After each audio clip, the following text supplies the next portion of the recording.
ఈరోజు mushroom curry చేయబోతున్నా. ఈ కర్రీకి కావాల్సిన పదార్థాలు ఏంటో ఇప్పుడు చూద్దాం. తెల్లగడ్డ, అల్లము, ఎర్రగడ్డ, టమోటా, చెక్క లవంగ, ధనియాల పొడి, కొబ్బరి పొడి, మిరప్పొడి, తగినంత ఉప్పు. ఇప్పుడు వీటన్నిటితో కర్రీ ఎలా చేయబోతున్నానో మీరే చూడండి. ఇప్పుడు మనం మసాలా రెడీ చేసుకుందాం. ఇందులో ఏమేమి వేయాలంటే ఎర్రగడ్డ, తెల్లగడ్డ, కొబ్బరి పొడి, అల్లము, చెక్క లవంగ ఇవి వేసి మిక్సీ వేద్దాం.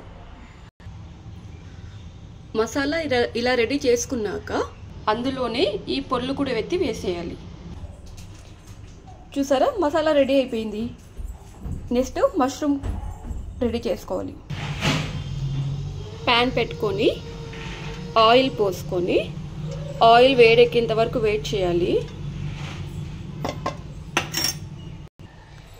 ఆయిల్ వేడెక్కాక ఆవాలు, జీలకర్ర, కరివేపాకు వేసుకొని అవి బాగా అవి వేగాక టమోటా వేసుకోవాలి. టమోటా కొంచెం ఆయిల్లో బాగా మరిగివ్వాలన్నమాట. టమోటా ఆయిల్లో బాగా వేగితేనే అది టేస్ట్ వస్తుంది.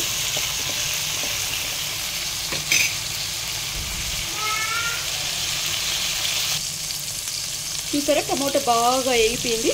నెక్స్ట్ ఈ మసాలా అందులో వేయాలి. మసాలా బాగా నూనెలో వేగించాలి. ఎంతవరకు అంటే గమ్మ వాసన వస్తుంది అంతవరకు వేగాలి. అప్పుడే దీంట్లోనే ఉంటుంది అన్నమాట. మసాలా వేగడంలోనే ఉంటుంది టేస్ట్. ఏ కర్రీ అయినా అంతే, మసాలా బాగా వేగితేనే ఆ కర్రీ టేస్ట్గా ఉంటుంది. మధ్యలో ఇలా చూసుకుంటూ ఉంటుంది, లేదంటే అడుగు అంటుతుంది. తర్వాత ఉప్పు కారం చూసుకోవాలన్నమాట. చూసారా, మసాలా అంతా దగ్గరగా అయిపోయింది. అలాగే వాసన గమ వస్తుంది. అందులోనే బాగా కడిగి సన్నగా కోసి పెట్టుకున్న మష్రూమ్ ముక్కలు ఇందులోనే వేయాలి. వాటరు ఉండకూడదు. తర్వాత జస్ట్ ఒక 2 minutes ఇందులో బాగా వేగాలి.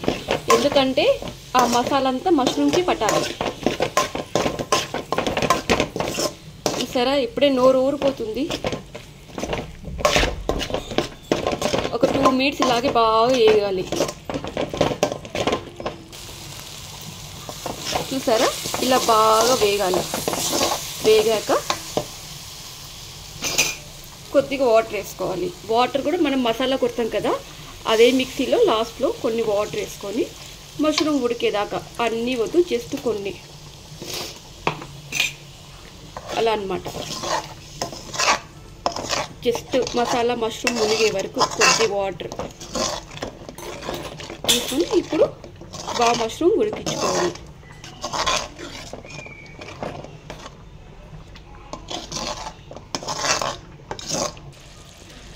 నీళ్ళు బాగా ఆవిరైపోయాక లాస్ట్లో కొద్దిగా గరం మసాలా, జస్ట్ కొంచెమే బాగా అది వేసి బాగా కలిపెట్టేసి స్టవ్ ఆఫ్ చేసేయాలి.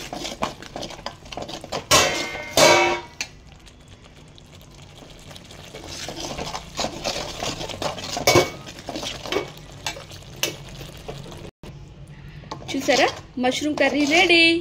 ఇది రైస్లో కానీ, చపాతీలో కానీ, బటర్ నాన్లో కానీ, రోటీలో కానీ దేంట్లోకైనా చాలా బాగుంటుంది. మీరు కూడా ఒకసారి ట్రై చేసి చెప్పండి ఎలా వచ్చిందో.